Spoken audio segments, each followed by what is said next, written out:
and then move on with that. And it was loud, and it was a once in a lifetime kind of experience because it's not like they're going to be there all the time. You're going to get to see them, maybe every couple of years potentially. It's kind of like I told somebody, it's kind of like going to watch the Harlem Globetrotters of baseball. Basically, is what you're getting. Yeah, it 100% is, because you're getting the trick plays and you're getting all the fun stuff that happens. Players are out on the field, they're not in the dugouts or anything like that. I mean, it definitely is a party kind of feel to it. But unlike the Harlem Globetrotters, I feel like even though there's a lot of fun being had on the field, those teams are still going out there playing the game. And that's, it's not the Globetrotters versus the Generals. It's two teams that are having fun and putting on a show, but they're still playing a game and trying to find a way to win. So while it's not maybe like ridiculously serious, it's not the lopsided one team winning everything. I mean, that I think actually may keep you invested a little bit longer, because the doubt of the Bananas winning is very, very real, because that it's not scripted. Not to say that the Globetrotters are like 100% scripted, but there is a script involved to it. Whereas it felt like, at least in the two games that I watched, that the team that they're facing has every chance to win that game as the Bananas do, because of the way they have it set up. Yeah, it's definitely not quite as scripted as, like you said, the Globetrotters and the Generals, but it's that same type of thing and that same type of feel. It's an exhibition, which is supposed to be fun and silly and all of those things, which they do an amazing job at doing that, while there is still some very, very talented baseball players. You don't want to take that away from them, because they are extremely talented. Mm-hmm. And like we said, they do a nice job of presentation. They brought out some Cardinals legends. We got to see Waino make an appearance on Friday night, and then you got to see Jason Isringhausen for a moment last night, and Lance Lynn got to make that final appearance on the mound at Busch Stadium and got a pretty nice round of applause from the fans as well. So really cool to see some Cardinals legends be brought back and get an opportunity to go out there and embrace the fans again as well. Oh, yeah, 100%. And I told you this before the show. Izzy threw one pitch, got an out, and the palpable relief coming off of his face on the field that he only had to throw one pitch was incredible. I know after the game, they interviewed him, and he was like, yeah, I am done. Like, that's it. It's never going to happen again. But the fact that he was able to go out there and get the cheers and get the out was really cool. And like you said, for Lance Lynn as well. I mean, we were talking before the show about this.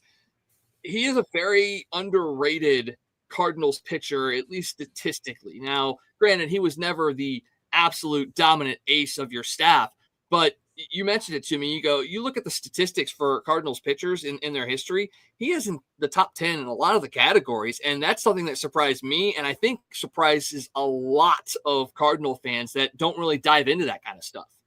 Yeah. I mean, when you think about it, you think about the teams he pitched on, and you say, he wasn't the dominant. Well, no, he wasn't, because you had Adam Wainwright and a guy named Chris Carpenter in that rotation when he broke in, and people forget Lance Lynn broke in 2011 in the bullpen and was a huge part of the bullpen in 2011, that helped the Cardinals win the World Series, got some big outs down the stretch and in the playoffs and World Series in 11. And then in 2012 kind of stepped into the rotation as Carp was having his issues. Anybody that's old enough to remembers that 2012 is the year that Chris Carpenter had a rib removed during the season so that he could come back and pitch. Talk about tough. How many Major League Baseball players go, hey, yeah, you know what? Go ahead and remove that rib so that I can come back before the year's over and pitch a few games and get my team in the playoffs. He was a hockey player growing up, so just going to put that out there.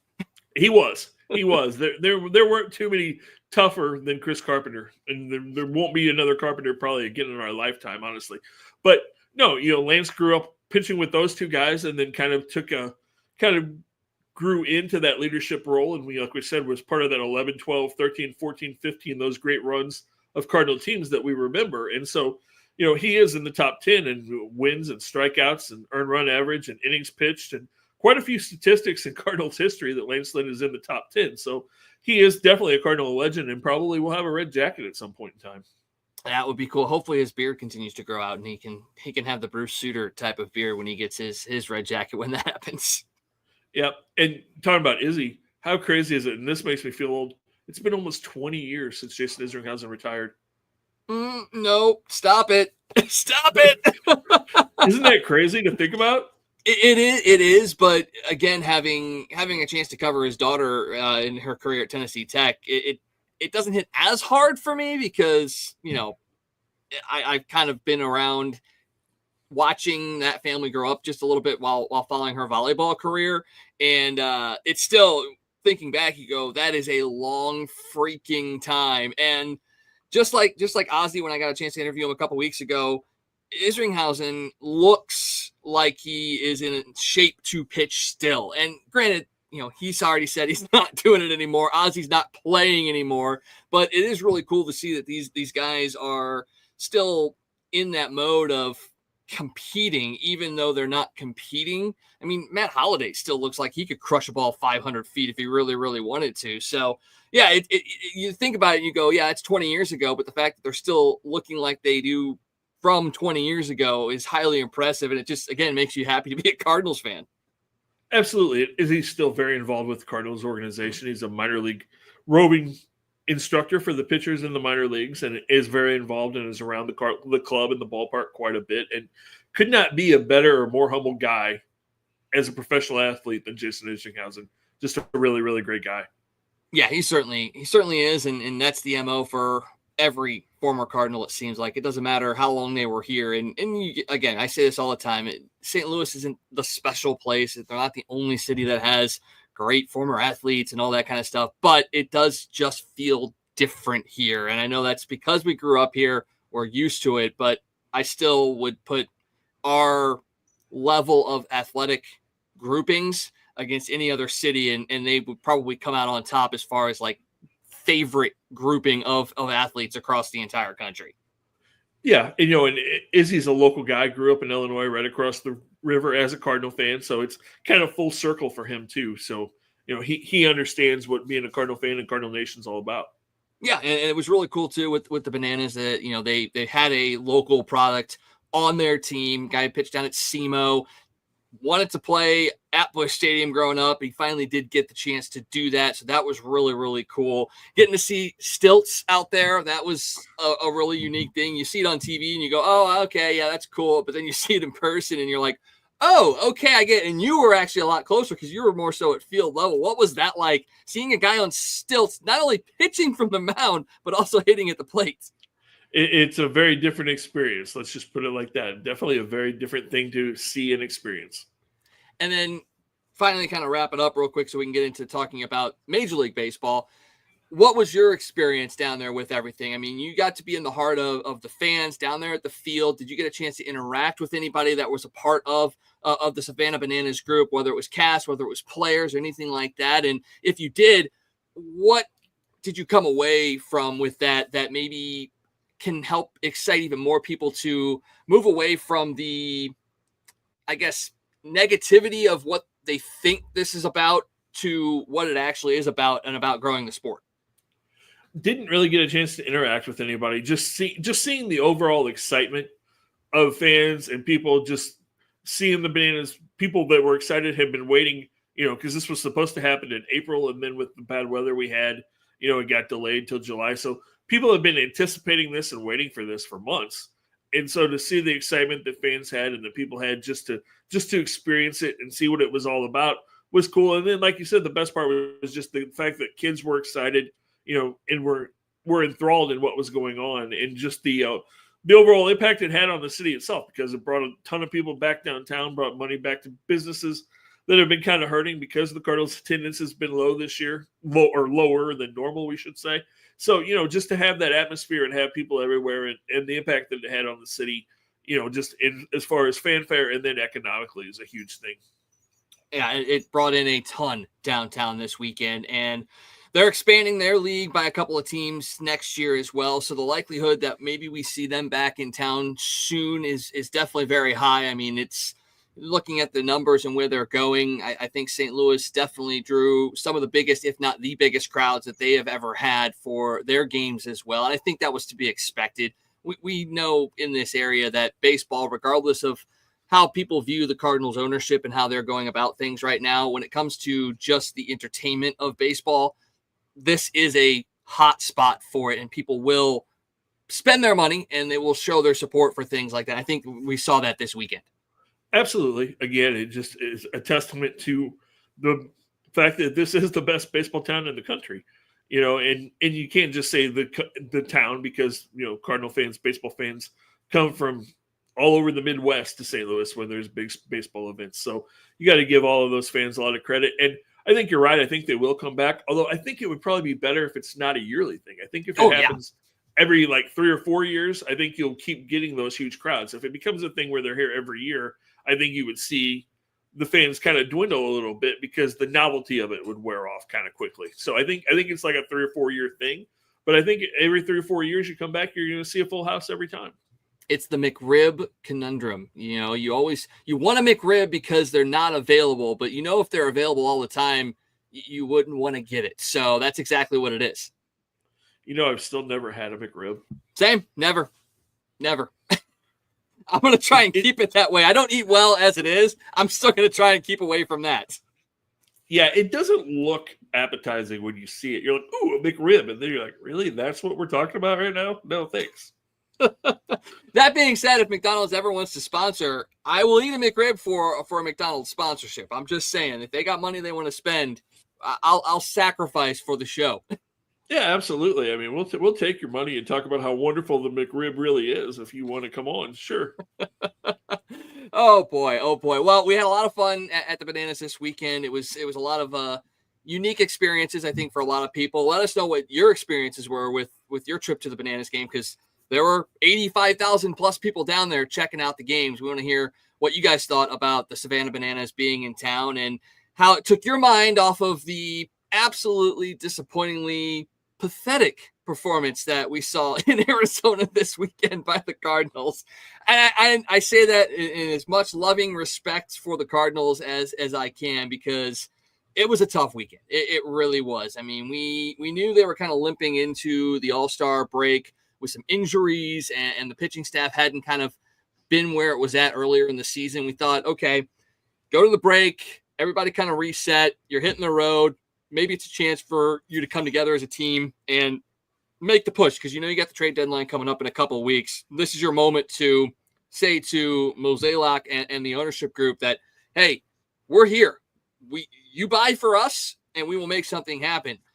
Well, that did not happen this weekend, and a lot of it basically hinged on the starting pitching. And it was not just the guys that we've talked about struggling this year. It was everybody in the rotation in this 3-game set. And I know, again, I didn't get a chance to watch most of the games because I was in and out of doing things the last couple of days. But, for you as well, just looking at the numbers purely, 20 of the runs scored by Arizona this weekend were knocked in off the starting pitchers. Now, 2 of them were unearned, but the rest of them were earned runs. And that's even with Sonny Gray going out there on Saturday to pitch as well. So you look at that and you got to sit there and say, is this the point where you say, okay, we switch to Sellers, or are we still one more series away from kind of making that determination? I think you still got 2 weeks to make that determination. I mean, this weekend definitely didn't say, hey, we're going to make a serious run. Look at us. But, again, you go back to it and you go, okay, how demoralizing does that have to be for this team? You come back from the All-Star break, you get 4 days off, you come out, you go out, first game of the series, Andre Palante goes out, it's 3-0 after the first inning. Yesterday, you go out, you have Sonny Gray on the mound. Oh, it's going to be better, right? Hey, it was 3-0 after the first inning. Today, Miles Michaelis goes out. Hey, it was 4-0 after the first inning. The starting pitchers gave up 15 runs in the first 2 innings of the 3 games of this series. I mean, what does that do to your ball club when you're down 3 to 4 runs in the first inning? I mean, it takes any momentum you have away completely. And what we're talking about, how bad the starting pitching was, what does that say about how well the bullpen pitched? Because they had to throw a ton of innings, and Arizona really didn't hit them for 3 games. I mean, the bullpen kept them in this series as much as they could when the starting pitching pretty much had knocked you out of it before you really even got a chance to get your batting gloves on. But, the offense couldn't get going either, which, again, when you get in that hole early, it's just hard to battle back over and over again. And unfortunately, it's a thing that we've seen happen quite a bit here in the last 2 or 3 weeks of the regular season, and what we saw a whole lot of the last couple of years. So you hope that it's a trend that you can fix. I think the most disturbing part of it is Sonny Gray yesterday because he looked awful. I mean, none of his pitches had any movement. His fastball was down 2 or 3 miles an hour. He looked lethargic on the mound, and it was rough. I mean, all of the starting pitching looked bad. Andre Palante on Friday night, the only pitch that he could throw for a strike was his fastball. I mean, literally nothing else was even close to the strike zone. So they were swinging at nothing unless it was a fastball, and then they were just sitting on it and crushing it. And, and that's a problem if you can't throw off-speed pitches. And the fact that he can't get right-hand hitters out.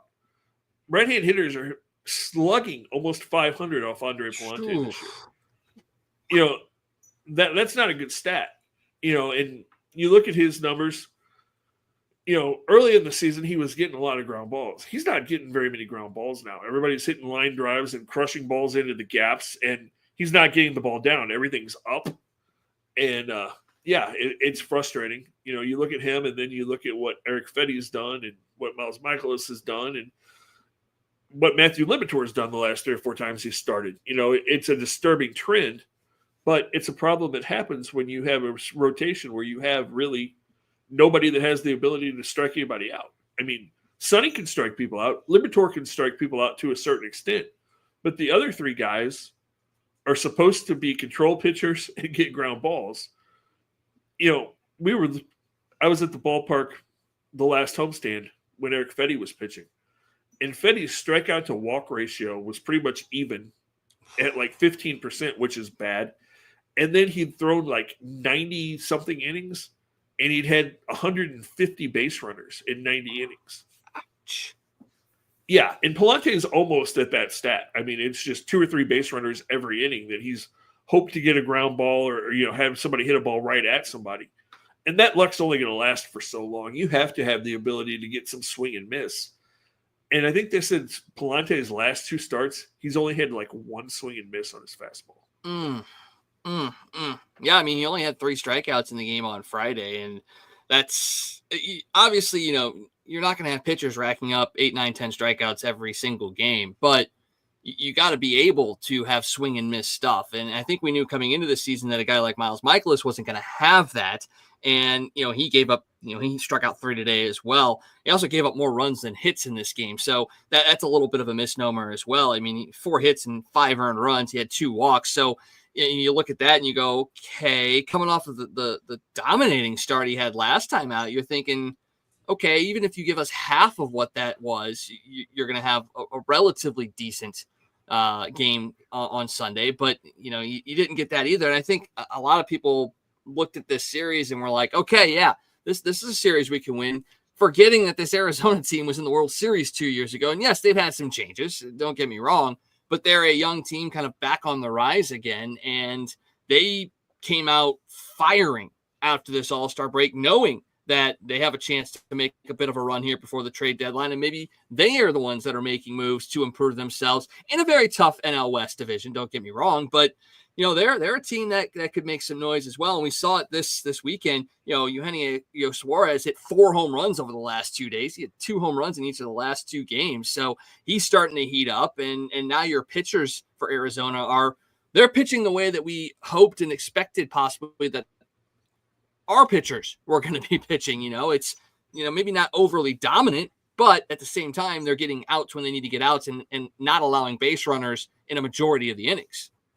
Right. And this is an Arizona team that you swept at Busch Stadium a couple of months ago. Mm-hmm. 3 games that you got behind. Again, in that series, your starting pitching was not good, but they were able to keep you close enough that you were able to come back against Arizona's bullpen and get runs and win all 3 of those games late, which unfortunately in this series, you had no opportunity to do because you were so far down each game. Although the Cardinals did try to make a comeback in the first game and again today, but when you're down 4 or 5 runs, it's hard to keep battling back every night when you have to climb that mountain. And especially when the Cardinals, especially when you're not hitting well. And the Cardinals have not really been hitting well for 3 or 4 weeks now, honestly. Yeah, just 7 hits in each of the last 2 games. They had 10 hits on Friday night, but it was one of those things that didn't really start happening into the later innings. They were down 7-0 going into the 9th, and you scored 3 runs in the 9th. Well, 3 runs in the 9th are that's good. If you can put three runs up in the ninth on a road game in a close game, that means you've probably flipped the game on its head and found a way to win. But when you're down 7-0, that just looks like pity runs at that point. And it's great that Victor Scott hit a 2-run home run and he showed some pop there, but it just isn't something that you can continuously do game in and game out. Like you said, this team has a propensity for comeback wins. We've seen it multiple times. They do it. They're not quite the cardiac Cardinals from a decade or so ago, but they know how to continue to fight into the end. But as you said, if your starters are giving up 5, 6, 7, 8 runs before you even really get the game going, it's a difficult mountain to climb. And going back to the fact that this team is struggling to hit, some of it's been kind of, bad luck. And you and I were talking a little bit on Friday night about Jordan Walker, last night about Jordan Walker. He's tagged a couple of balls since he came back up and got into the lineup in Arizona. It's just kind of some bad luck of, fielders chasing down balls and stuff like that. In a spacious park like Arizona has, the fact that he put some of these balls in play the way he did, and they were still outs, is a credit to the defense. And he can't get down on himself about not getting those base hits because he's hitting the ball hard. It's just going to be that ball luck of getting down. Yeah, absolutely. And he did get a double yesterday and today and had a couple of RBIs. But yeah, I mean, it seems like that's happened to him quite a bit this year. He'll crush a ball and the center fielder or the right fielder will run it down and make a great play and kind of rob him. And you can just see the frustration on his face because he's working really hard to figure this out. And, you get that feeling. You think, man, I just killed that ball. And then to see an outfielder make an unbelievable play and have it happen to you multiple times, it kind of snowballs on you at some point. And you just hope that he can figure it out and work through it. But, there's a bunch of guys on this team that are really struggling offensively. You look at where Brendan Donovan is, and I don't ever criticize Brendan Donovan because he's such a gutsy player and such the heart of this ball club. But his average is down to like 282 now. I mean, he's hitting like 190 since the beginning of June. Lars Nootbaar is hitting like 120 since the beginning of June. Wilson Contreras is not really doing anything. It seems like Contreras strikes out 2 or 3 times every game. We know that Nolan's battling the shoulder and the finger and everything else, so he's not really where he wants to be. Now Nolan Gorman's hurt again. There's just that constant thing. We know that Mason Wynn wants to play every day, but we know that he's got back issues and hasn't really been completely 100% healthy all season long.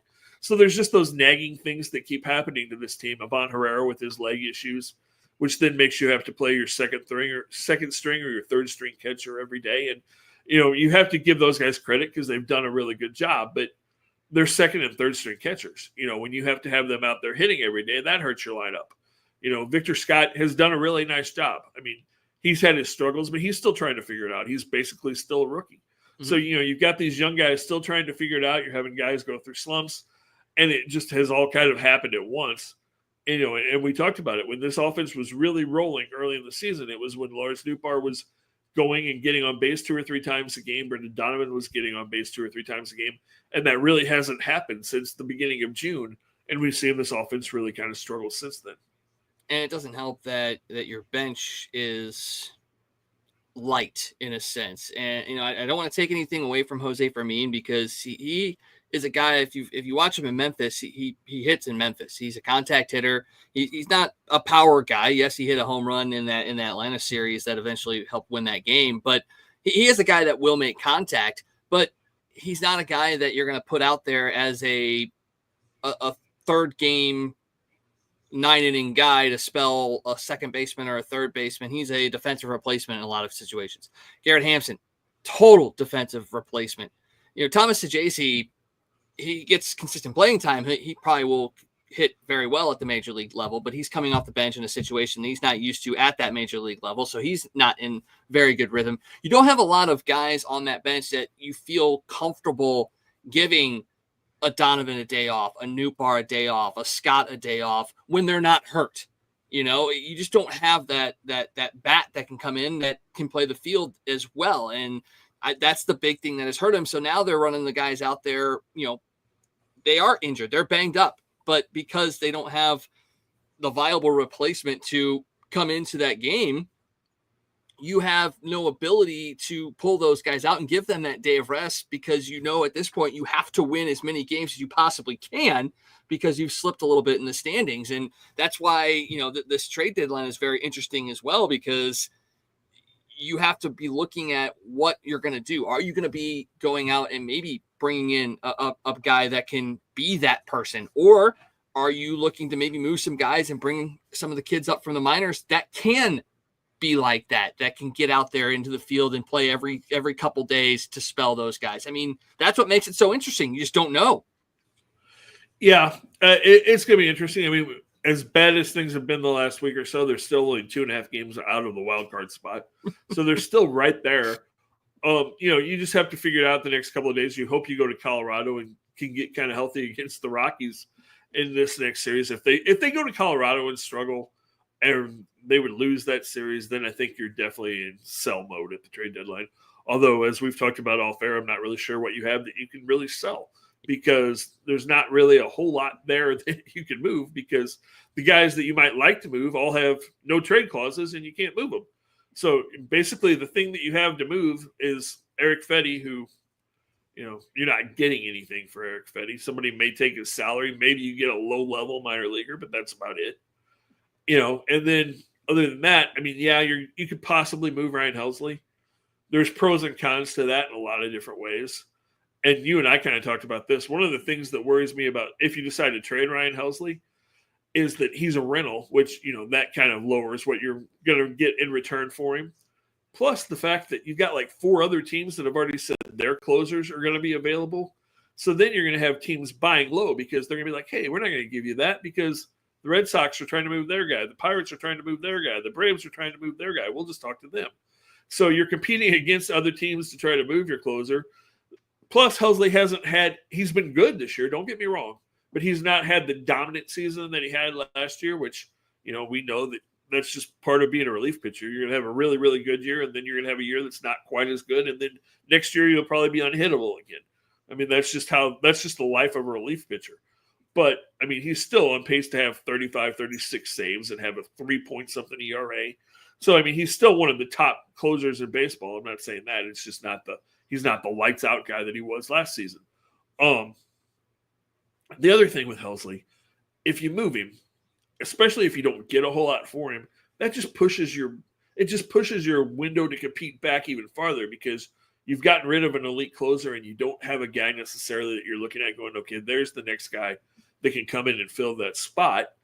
Plus, even if you're not really competing, if you don't have that closer to close out games, then you're losing even more games, which means fans are going to be even less likely to come in, which brings your gate revenue down, which means you're going to spend even less money. I mean, there's just so many things you have to look at and go, man, is that really worth it?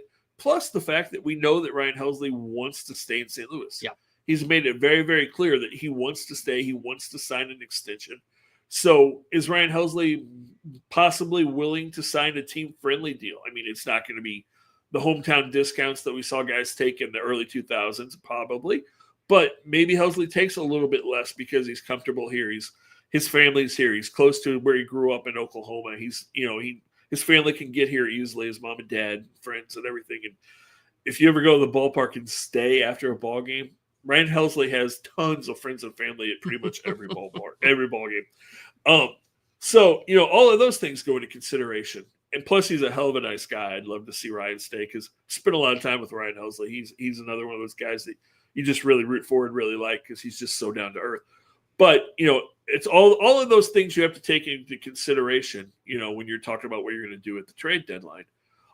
It would be a whole lot easier if you could move Miles Michaelis, but you can't, because you wouldn't get a whole lot for him. Plus, he has a no trade and has basically told you, I'm not going anywhere. Sonny Gray said, I'm not going anywhere. Wilson Contreras said, I'm not going anywhere. Nolan's not going anywhere. So, what are you moving? I mean, Mo could make a move that shocks everybody, but when was the last time Mo made a move that shocked everybody? I mean, you can trade a Lars Nootbaar. You could trade an Alec Burleson. You could trade, from your catching depth. You could trade from some of your young outfield depth. But does anybody really think Mo's going to do any of those things? Especially in his quote unquote last year here as well. I mean, does he does he step on Bloom's future by making it? Now, granted, Bloom's going to be involved in any of the conversations about trades and things of that nature, but at the same time, Mo has the power right now to make these deals. So does he change the entire complexity of this team? And if he does, then do you look at it and do you go, how much does Chaim Bloom have to say in that as well? So it's a weird power dynamic and just, again, a lot of weird things that are out there for this franchise. And we're not going to get too deep into the weeds this week, because next week we're going to have a special guest on that's going to really help us dive into potential trade deadline deals and a lot of things that are going on with the Cardinals. And we're not going to tell you who it is just yet. We're gonna make you work for it a little bit. So make sure you stick to our socials the next couple of days. See if you can figure out who we're gonna have on next week's show. That's gonna be talking everything Cardinal related. And it will definitely be a show worth tuning in for, because the person that we will have definitely has deep knowledge of what's going on in the organization and has a pretty good understanding of what the trade market's going to look like. So that will be a show you definitely want to tune in and check out, and it'll be a lot of fun to talk trade deadline, because at that point we're going to be 4 days away from the deadline. So it'll be time, and who knows, we may have even seen a couple of big trades happen at that point. Yeah, could be breaking stuff down. So and other things we're going to talk about. We'll try and in the Cardinals talk on a bit of a positive note. So everybody knows JJ Weatherholt. You know, we've seen him rising quickly through the ranks in the Cardinals franchise. He got called up to Memphis about a week ago and has since continued to tear up baseball. 8 for 19 since his call up, 3 doubles, a triple, a home run, 2 RBIs, 1 walk, and just 3 strikeouts. So 3 strikeouts and 19 at bats. I think coming up to AAA, where pitchers can sometimes be the dominant force there. He's hitting very, very well. Hit a 4-hit game yesterday against Toledo.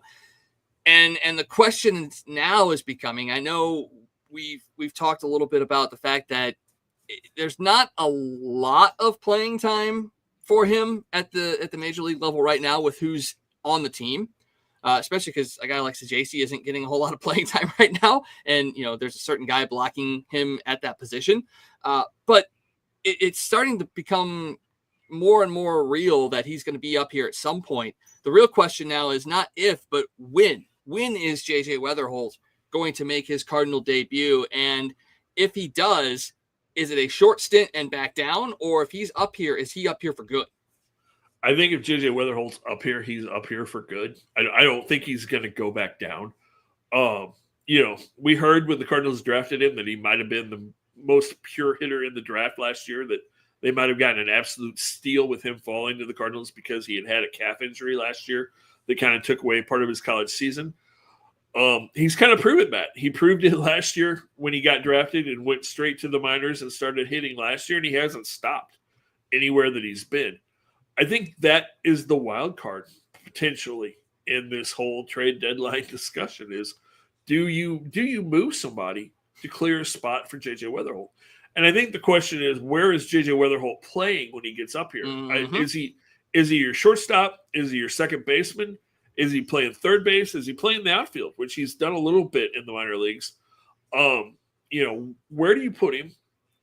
Do you move? I mean, could you potentially see a scenario where Cardinals go, okay, we got to figure this out. We got to figure it out now. Could you see a scenario where you move a Lars Nootbaar? Although Nootbaar is kind of hurt right now, but could you see a scenario where you move Lars Nootbaar, say, okay, we're putting Brendan Donovan in left field, JJ Weatherholt's our second baseman, Nolan Gorman is our DH / third baseman / second baseman / we'll figure it out type thing. And which you can definitely do that, because we know that Ollie doesn't like to play Gorman against left-handed pitching, even though Gorman's hit like 5 home runs against left-handed pitching this year. So, I mean, you could do that. Could you see him say, okay, we're going to move Alec Burleson? That could be a possibility. Could you? And I think this is the least likely scenario. But could they say, okay, you know what?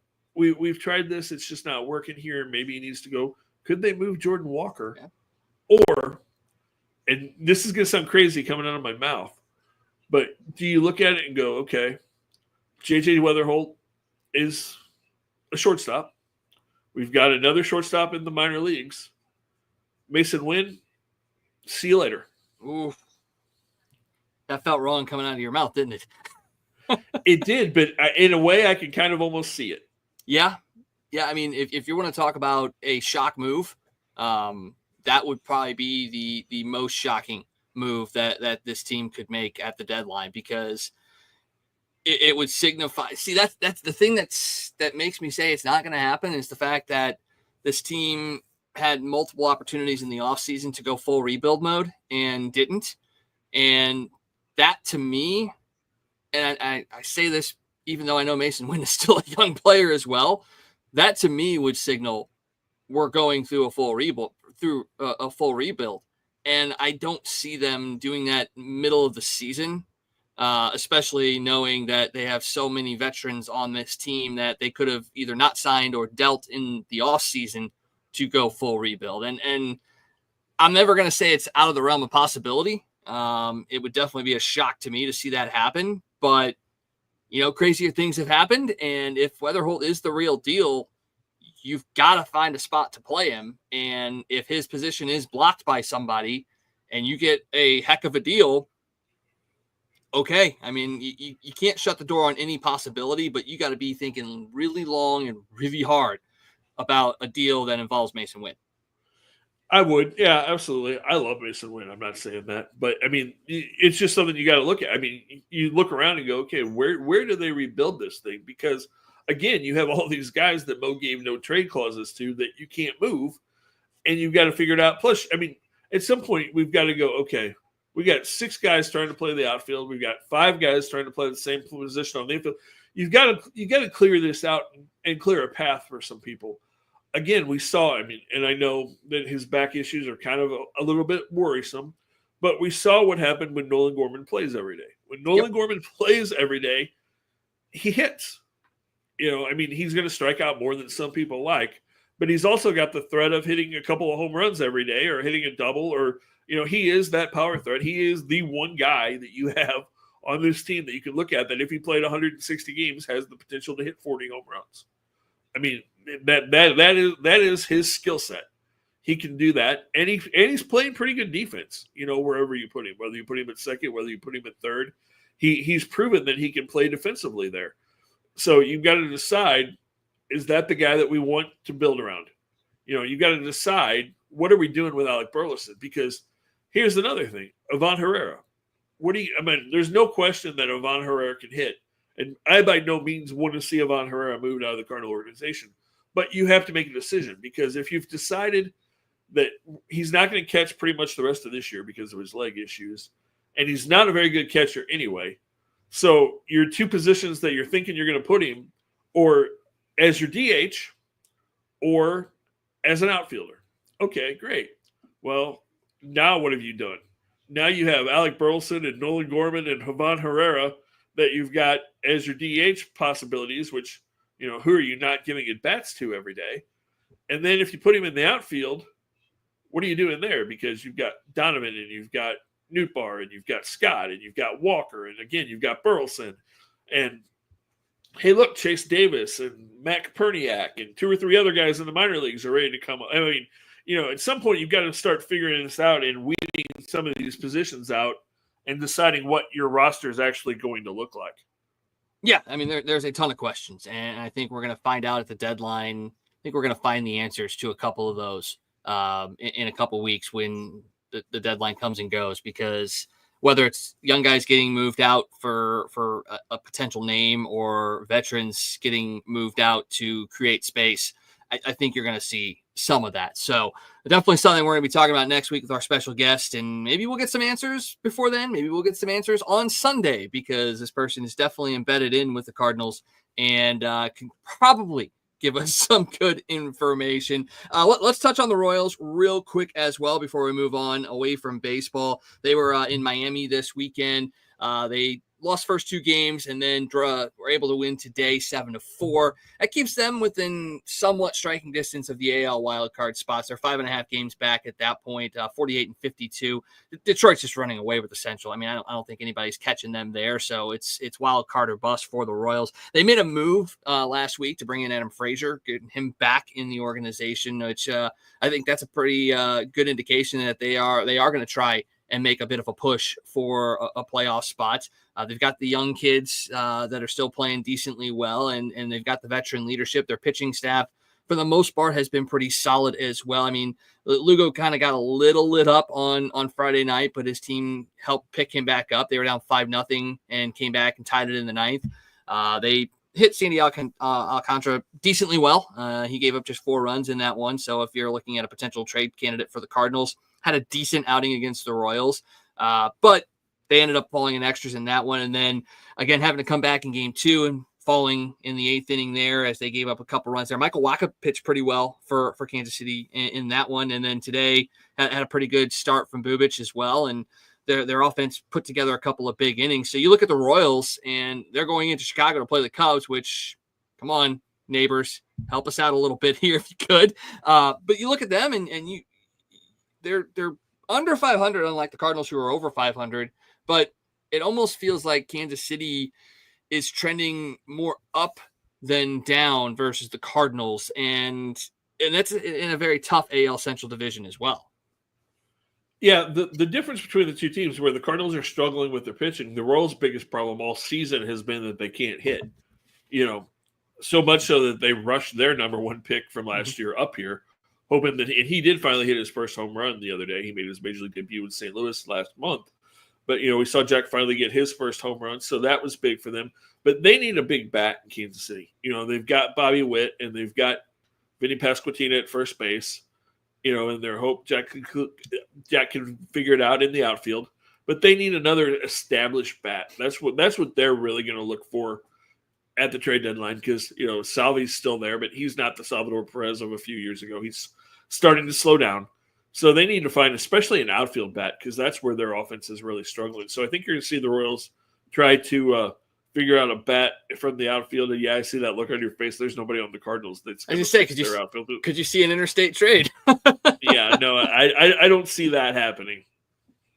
Yeah, I mean, again, like you said, the skill set they're looking for is, I mean, honestly, if you're going to look at anybody on this team, it's the only guy that would fit that would be Alec Burleson, because he's an outfielder and he has some power and he's a lefty, which I don't know if they need another lefty in the lineup, but that would be the only one that really kind of fits, because he stayed healthy, he plays good defense, and he can hit. So that would be one of those answers to questions that we have. And that's the thing, if that's the move, who would you look at from Kansas City to come back this way? And do they have, it's not even just a matter of what do we have that they could want, but what do they have that we could want as well? So it'd be an interesting deal, I think.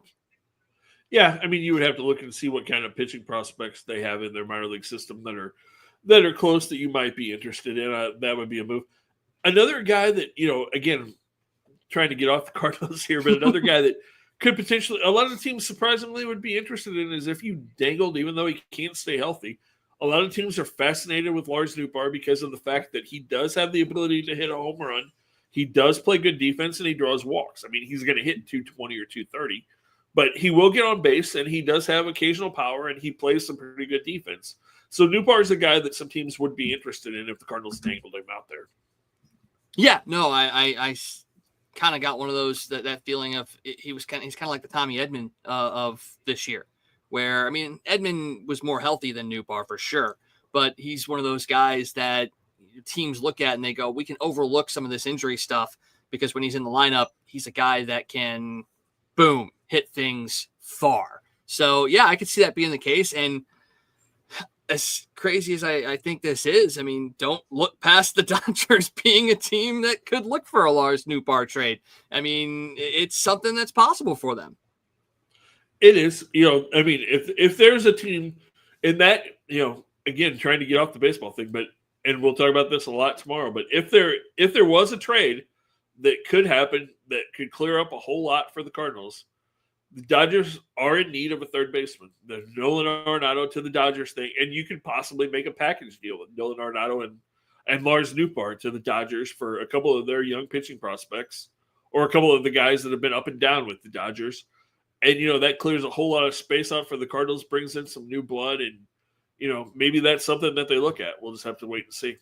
Yep, plenty of things to look at. And, again, plenty of things to talk about next week with our special guest. All right, let's get away from baseball because I think we wanted to talk shortly about it, and it ended up going almost an hour because there's so much stuff to talk about. But let's get into to NFL because training camps have opened up. We've had a couple teams that already have players in. Everybody else pretty much going to be back in camp by the end of the week, and there are so many storylines going into this season, and not just for the local team in Kansas City. I mean, you're talking about new coaches in places. You've got quarterbacks in new places. You've got contract disputes left and right. You've got, NFLPA executives retiring due to strip club issues. You've got the president weighing in on things. I mean, it is an absolute cluster of things that are going down in the NFL right now, and we haven't even gotten a game played yet, although we will have one coming up in 11 days as the Hall of Fame game takes place on July 31st. So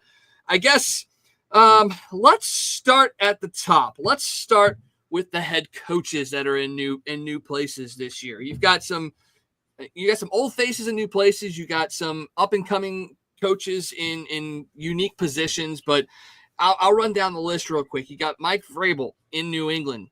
He's looking to make some changes. You got Pete Carroll coming back. He's in Vegas now. The Bears have new representation with Ben Johnson. Aaron Glenn is in New York with the Jets. That means Detroit may look a little bit different this year. Kellen Moore in New Orleans has to deal with the quarterback situation. Liam Cohen in Jacksonville.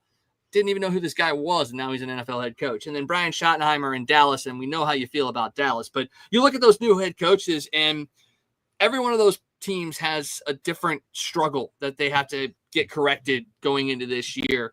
Looking at that list, who's the guy that you can sit there and definitively say he is going to fix that issue and this team could be a surprise? I think the first one you have to look at, just because we've seen him fix issues and make his team a surprise in the past, I think you've got to look at Mike Vrabel going back to New England. I think he's the one. I think he's the sure thing that you look at and say, okay, Mike Vrabel is going to figure out how to fix this in New England. It seems like maybe they found their quarterback in Drake May last year. Mm-hmm. They've got some young pieces on defense. Their offense is still a big question mark as far as weapons around May and how that's going to work out. But I think Vrabel is the guy that's going to go in there and fix that. I mean, we saw what he did in Tennessee. He took the Titans who had been down and he turned that thing around really quickly and, had them the number one seed in the AFC a couple of times. So I think Vrabel's the sure thing. The two guys that I'm really interested in to see how they look and then to see how their former team looks without them is going to be Ben Johnson and Aaron Glenn in Chicago and in New York, and then how Dan Campbell's able to put that staff and how he's able to reshape that Lions roster without those two big parts of his offense and defense not being there next year. So I think those are the two guys that are really interesting. I mean, we know Ben Johnson went to the Bears. He's got Caleb Williams. He's got every freaking weapon you could possibly imagine for Williams to throw to, including St. Louis's own Luther Burden, who signed his contract this week and got fully guaranteed money, which was the first second-round pick ever to get a fully guaranteed contract. So congratulations to Luther Burden on that. And hopefully he's very impactful quickly. So I think that's going to be really interesting.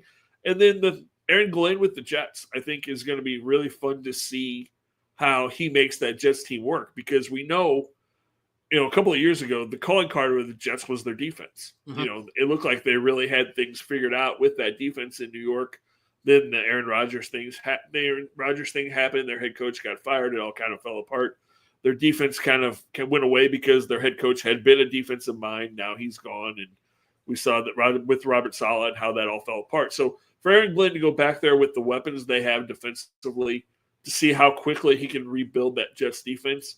And then the Jets are going to be fun to watch for us in St. Louis, because there's a whole lot of St. Louis connection and Missouri connection going on with the Jets, as you've got, Mimbo's going to be there on the offensive line. The thicker kicker is going to be there kicking extra points. And whether he's starting this year or not, which he's going to have an opportunity to at least compete, Brady Cook is there. And it's going to be interesting just to watch training camp and see how Brady Cook progresses, because, you know, everything you hear coming out of New York is that everybody's really, really impressed with his compete level, with his athleticism, with his willingness to win, with his work ethic. Everything that we heard at Mizzou is translating to the Jets. Now, will it translate on the field? We'll see. But I think Brady Cook's at least going to get an opportunity to open some eyes in training camp. And, you know, I mean, let's face it, Justin Fields is their quarterback. So you do have a shot to beat him out, because Brady Cook is Justin Fields, but more accurate, you know, and probably a little bit tougher. I mean, but he's got that same running ability, that same scramble ability, that's, you know, his IQ and everything is there. So it's going to be really interesting to watch that and see how that develops. And then, you know, it's just going to be fun in football. The Steelers are going to be freaking unbelievable. I mean, you can just set up a camera and watch what happens with the Steelers with the whole Aaron Rodgers saga, and then with all the moves they made, you know, trading George Pickens, bringing in DK Metcalf, you know, adding to their defense, what they've done there, signing TJ Watt to the massive contract that he signed. It's going to be really interesting to see how that Steelers team blends. You know, that Steelers defense is probably going to be the best defense in football with the additions that they've made, you know, for what they already had. If Rodgers is able to be anything close to Aaron Rodgers of old, that's going to be a really scary team to watch. And they may honestly be the cream of the crop in the AFC North. I mean, Baltimore has improved their defense again, you know, with a couple of moves, and you expect Lamar to just get better. But I think those are the two top teams, because you look at the rest of that division in Cincinnati and Cleveland. Cincinnati's got all kinds of talent, but there's still a million questions there. And then, you know, Cleveland's just a soap opera. Well, yeah, Cleveland doesn't know who their 4 quarterbacks are going to be. And Cincinnati, you talk about it being the $1 million question. No, it's the $123 million question over 3 years. That's what does Trey Hendrickson get that eclipses what TJ Watt just got, and are the Bengals going to be willing to pay it? And I mean, the fact that they made all of the offensive signings that they did, you need to make a signing on the defensive side to not force your offense to have to be perfect the entire way. And you know, I feel like with no Trey Hendrickson, they're going to have to be, because the rest of that defense kind of revolves around him.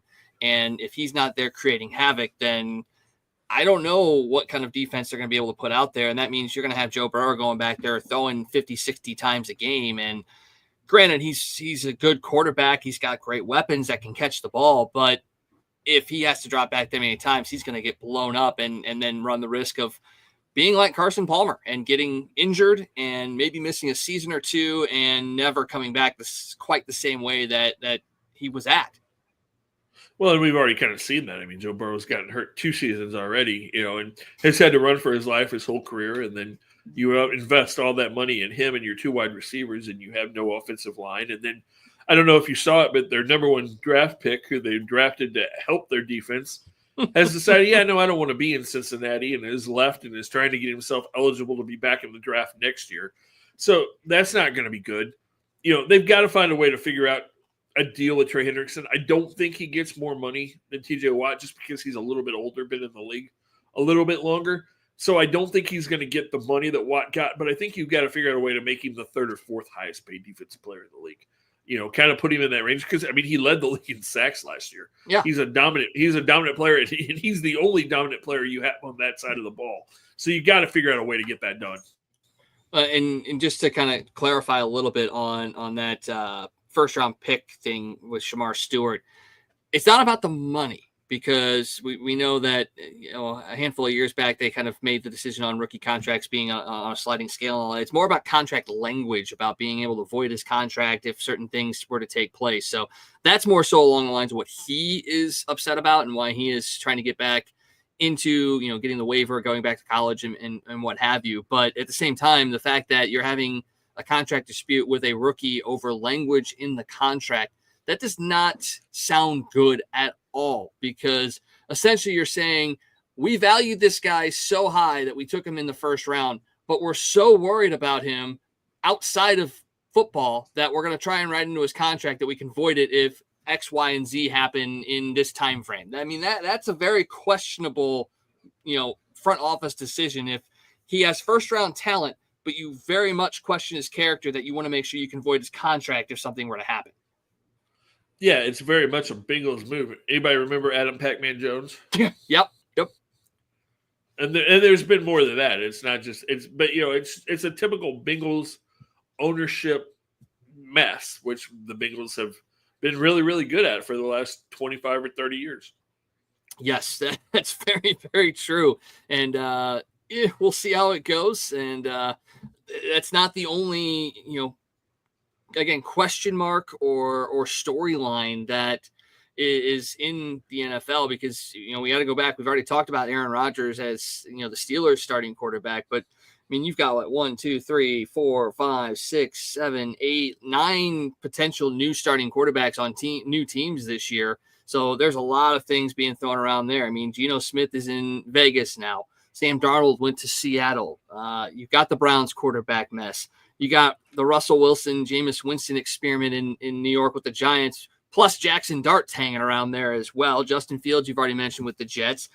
I'm very interested to see what J.J. McCarthy is going to do in Minnesota, because obviously he sat out last year due to injury, and they basically put all their eggs in his basket going into this season. In New Orleans, Derek Carr's somewhat surprising retirement has kind of opened up that quarterback battle as well. And then you got the number 1 pick down in Tennessee. And we know that number 1 picks have been very hit or miss the last handful of years. I feel like Ward has a little bit better of a fighting chance in Tennessee with what they've got down there, but it's still a very interesting situation to watch as well.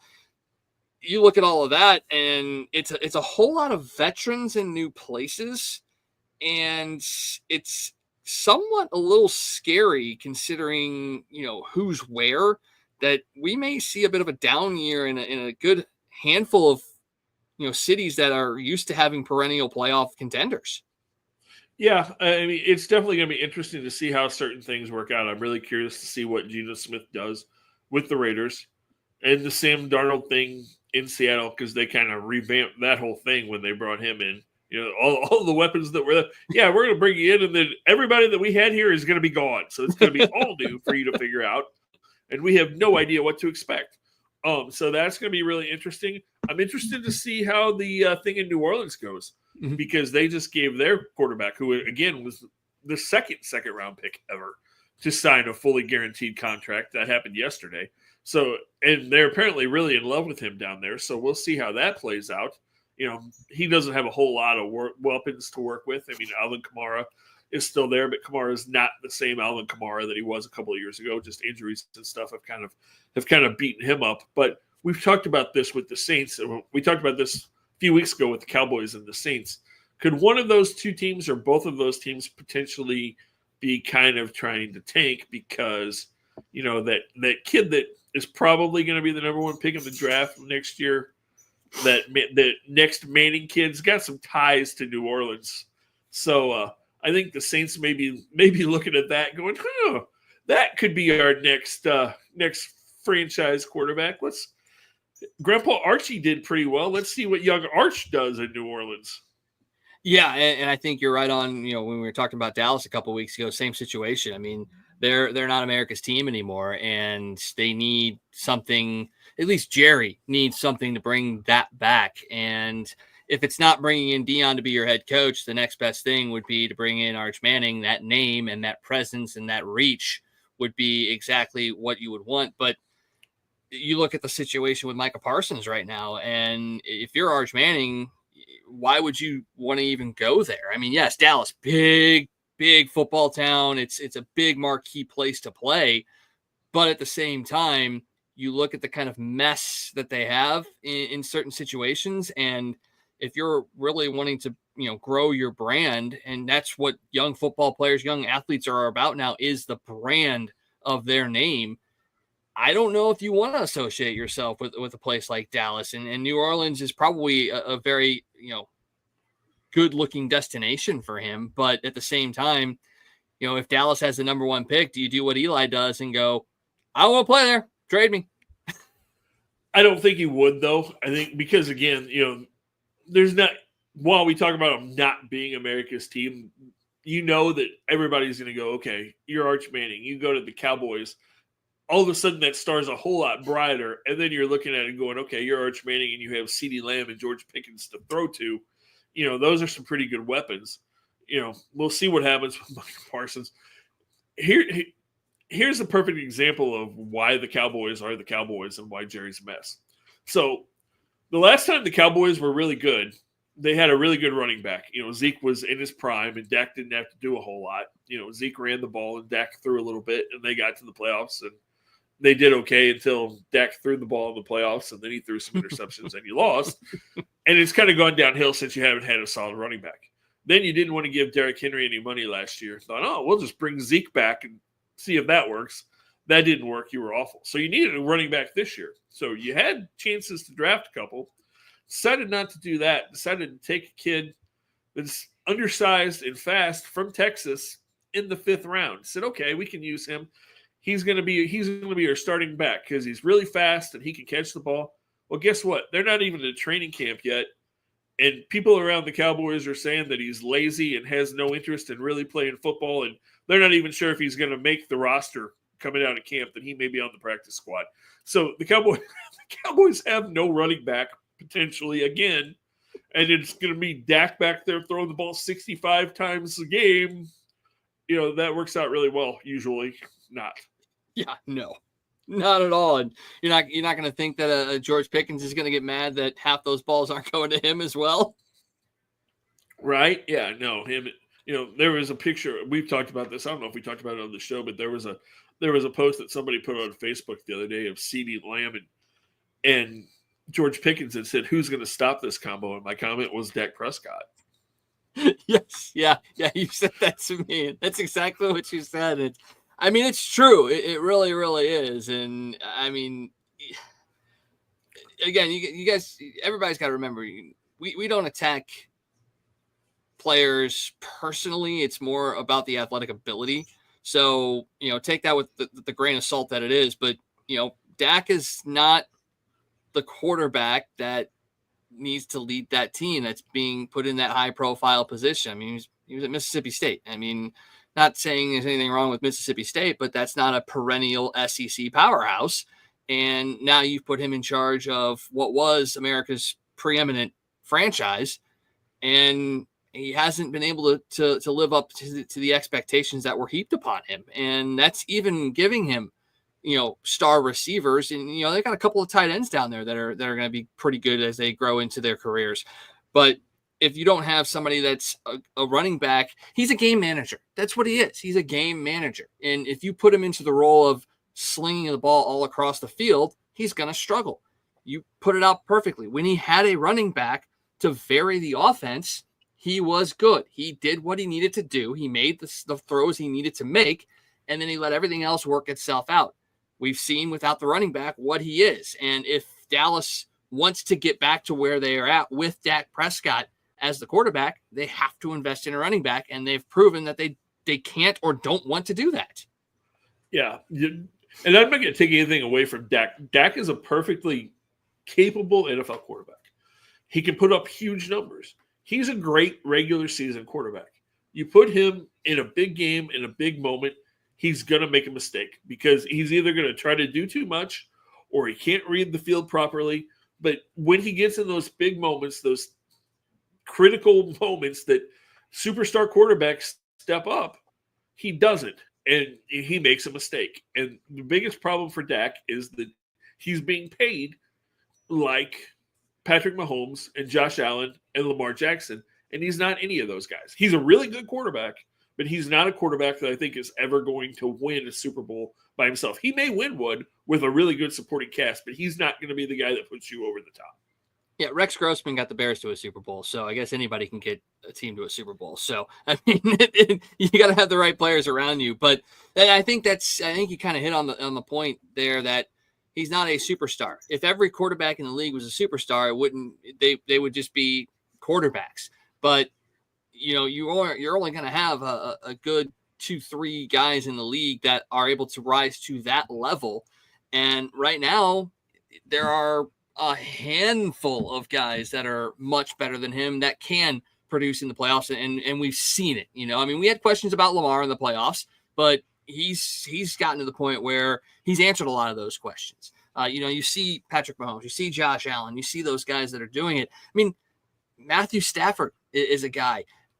Jared Goff is another one that's like Dak Prescott in the sense that in the playoffs, he's had moments and then he's had moments.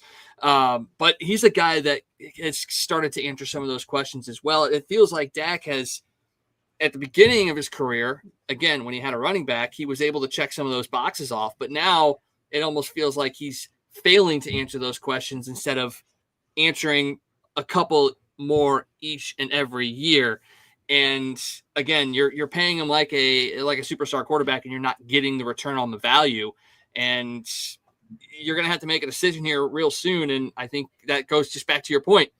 This might be the non-tank for Dallas this year to try and get that quarterback. It needs to be, honestly. I mean, Cowboy fans are growing frustrated, and they should be, because it's been 30 years now since the Cowboys have been to the Super Bowl. I mean, they haven't had a winning quarterback since Troy Aikman. I mean, we saw the disaster, and no disrespect, because again, he was a perfectly good quarterback during the regular season. Tony Romo couldn't win a big game. Same thing, made mistakes. I'll never forget the game that he was supposed to hold a field goal to win the game and fumbled it, and then tried to run into the end zone and tripped and fell and fumbled the ball. And why is your starting quarterback holding the ball on a kick? Sorry, it was Tony Romo. Yeah, well, he started the season as your third string quarterback and then become the starting quarterback. I mean, the guy was from Eastern Illinois. Who expected him to be the Cowboys' starting quarterback? But at some point, if you're going to ride with him, you got to get somebody else back there to hold the ball. Yeah, I know. Jerry doesn't always think things through, though. We're seeing that. Very, very much seeing that. Okay, well, with all that being said, we've got to talk about the two teams that were at the end of the year, the last two to be playing, and everything we've kind of run down so far. Do you look at this as, Eagles, Chiefs setting up for another rematch this year? Because they've, Kansas City just locked up Karlaftis to a 4-year deal. Yes, there's still some question marks along that offensive and defensive line. Their wide receiver core is still kind of fluid in a sense.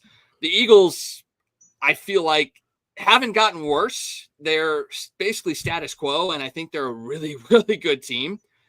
But you have a couple of other challenges in the AFC for the Chiefs. Mind you, the Bills and the Ravens for the most part. Are we, though, setting up for another rematch? Because a lot of the teams that were pushing them have kind of dropped back a little bit. I'm not sure. Kansas City, I have way more questions about the Chiefs than I do the Eagles. Same. Although the Eagles lost a couple of pieces on defense. They're going to have a couple of new things that they're going to have to figure out on the defensive end. And, Jalen Hurts, again, yeah, it's hard to criticize him because he's been to a couple of Super Bowls now. He won one last year. But how much of last year was Jalen Hurts and how much of it was because Saquon Barkley was an absolute superstar last year? And can Barkley stay healthy and repeat what he did last year? So I still have questions there a little bit. Because they lost a couple pieces on defense, their defense is still going to be really good. Will it be as dominant as it was last year? Because they're not going to have quite the same depth where they can just, bring in waves of defensive alignment over and over again to just overwhelm offensive lines. So is that going to be as strong? Those are my two questions there. Kansas City, there's just so many questions. What is their offensive line going to do? What does their running back situation look like? What do their wide receivers look like? Can Travis Kelce push back time a little bit and be a little bit better than he was last year? Can Patrick Mahomes look more like Patrick Mahomes this year than he did last year? Because that wasn't the Patrick Mahomes we were used to seeing most of the season last year. You have all of those questions, and that's so many questions. And there's so many teams in the AFC that are pushing, and even in their own division. I mean, Denver's only gotten better. I almost said San Diego. The Chargers are going to be good. The Raiders are going to be really interesting because if Geno Smith is decent and if Gentry is the running back that everybody thinks he is with the defensive pieces that they have with Crosby. The Raiders could be decent, depending on how Pete Carroll goes in there and plays. If Pete Carroll goes in there and they play Seattle Seahawk, Legion of Boom type defense, with a and your Marshawn Lynch quarterback type is of running back, and your quarterback is the game manager that Russell was early in his career, and you run that thing through Genty, they could be scary. They really could. Plus we know that, they've got a couple of wide receivers and they've got a really good tight end in Oakland. Oh my God, Oakland, San Diego. I'm going back to 90s, man. Wow. Las Vegas. Yeah, that's where the Raiders are, I think, now. For now, yeah. Yeah, till next week. But yeah, the Raiders could be dangerous. Denver could be dangerous. The Chargers could be dangerous. And then, like you said, you got to look out for Buffalo, and Baltimore's going to be better. The Steelers, like we talked about, could be scary. I mean, I think it's going to be really, really hard for the Chiefs to get back, just because I think part of it is, like we talked about, there's so many questions. Part of it is those guys have played so many games the last 5 or 6 years, so many more games than anybody else, that it wears on you at some point. And I think it might be the year where the Chiefs take a step back. Could they be right back at the top in a year or two? Possibly. But I think maybe this is the year where the Chiefs slide down a little bit.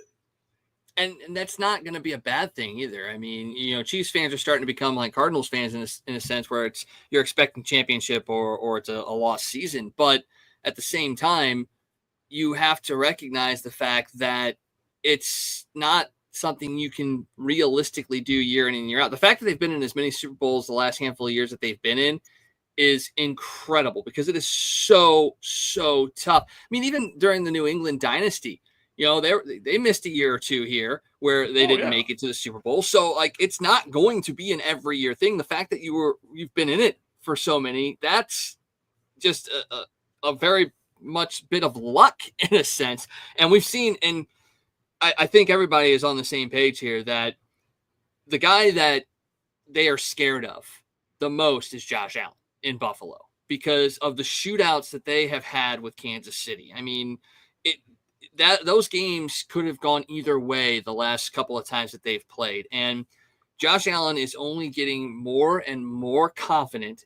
He is getting more and more veteran pieces around him. They're bringing in and bringing up that defense. I mean, there's so many pieces around Buffalo this year that it would be a real shame if they didn't make it to the Super Bowl because they are that team. They are what Kansas City was when Patrick Mahomes came and became their starting quarterback. That's kind of where they're at right now. And Josh Allen has a couple years before that of experience. So he is ready and that team is ready. It's just the AFC is so deep because Baltimore can beat you in a couple of different ways.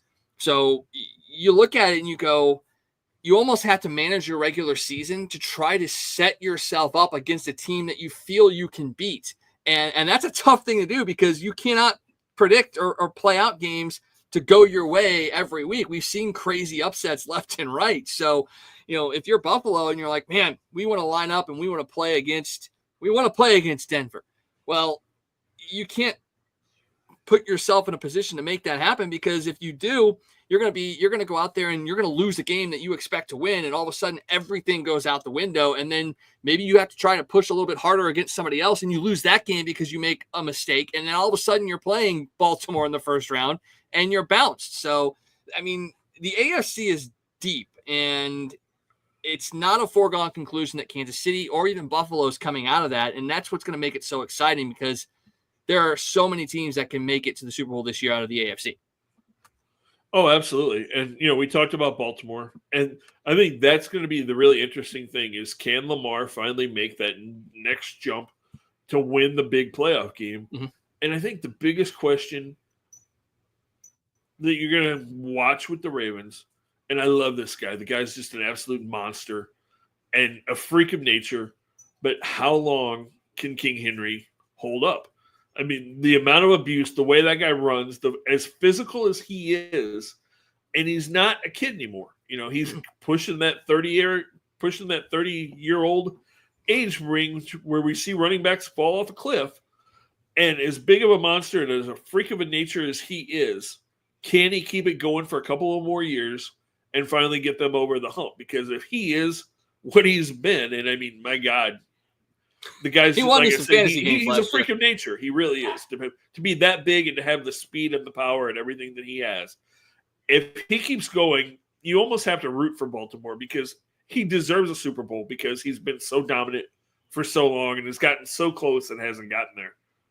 And just the fact that he's just an all-around great guy too. I mean, you look at his community outreach and just everything that he does, whether it was in Tennessee or now in Baltimore, like he is legitimately that big teddy bear that can just run you over and put you 10 feet into the ground with a stiff arm. I mean, that's what Derrick Henry is.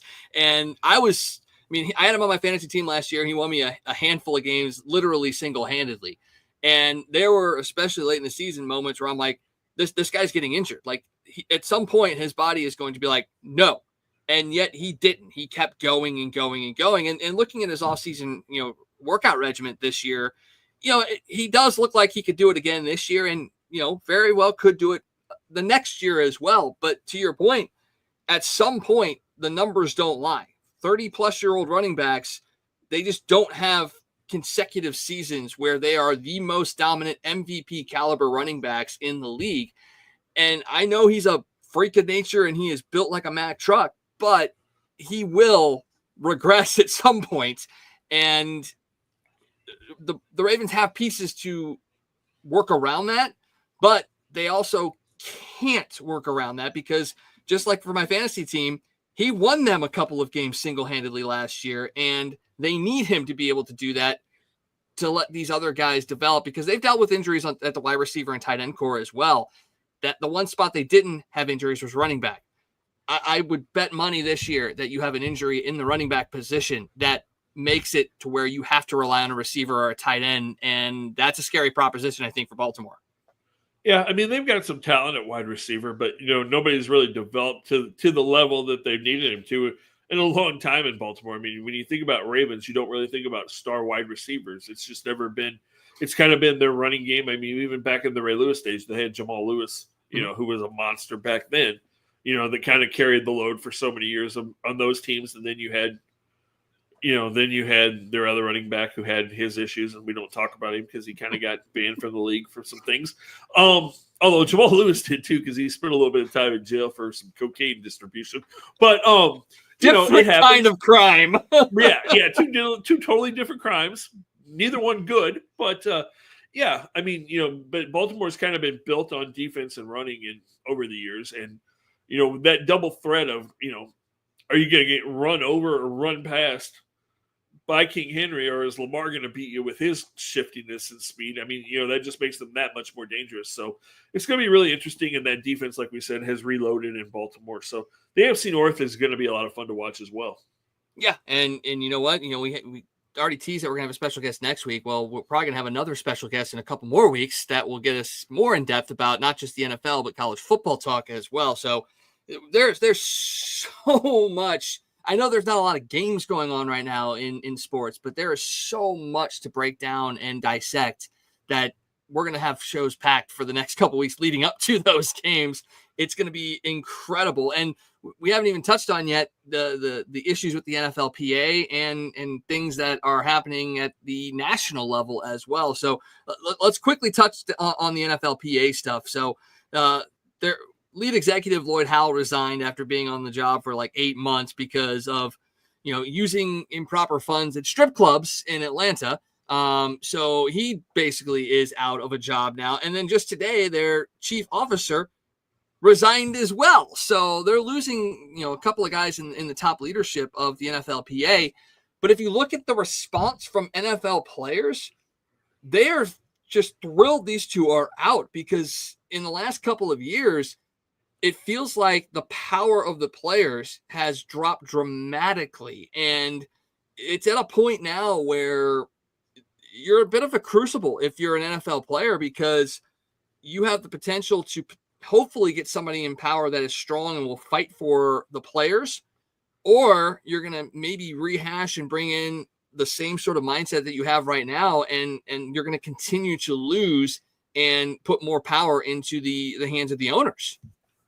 Well, and that's been the problem in the NFL for years and years and years. The NFLPA has never had the kind of power that the MLBPA has, for example. I mean, there's just not that strength. They haven't fought for the players, ever, and that's been a big thing, especially the older players. We've heard about all the issues with older players and not having insurance, and the Players Association not stepping up and doing things for the players that retired and were literally crippled and, couldn't get health insurance and couldn't get things that they needed because the NFLPA just kind of was like, yeah, whatever, sorry, not our problem. We're not that strong. So, they really do need a new leadership and try to galvanize and really try to step up for the Players Association, because it has been the weakest PA in all of professional sports for a really long time, which is a really weird thing to say for the biggest sports league in the world. To not have a strong Players Association is kind of odd.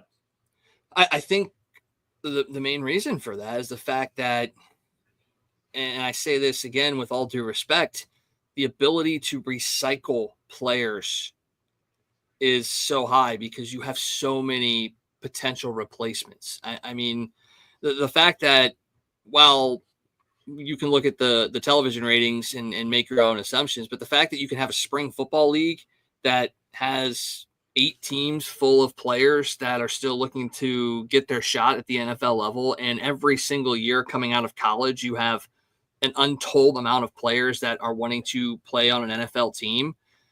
You, as a players association, you almost don't have a ton of leverage because owners can basically open their window and grab 3 or 4 guys to replace somebody that's demanding more money. And while the quality of the product maybe drops a little bit, the fact that you have 3, 4, 5 guys for every single player on your team that could replace them, it's harder to make the argument that I deserve this because they have that many. And really the only ones that have that power are quarterbacks, because that number is limited in a sense. There's still a ton of guys that you could bring in and play quarterback for your team, but talking linemen and receivers and running backs and all those positions, there's so many replacement players that a guy can bring in that they just don't have that leverage. And that's the thing. Like, you've got to have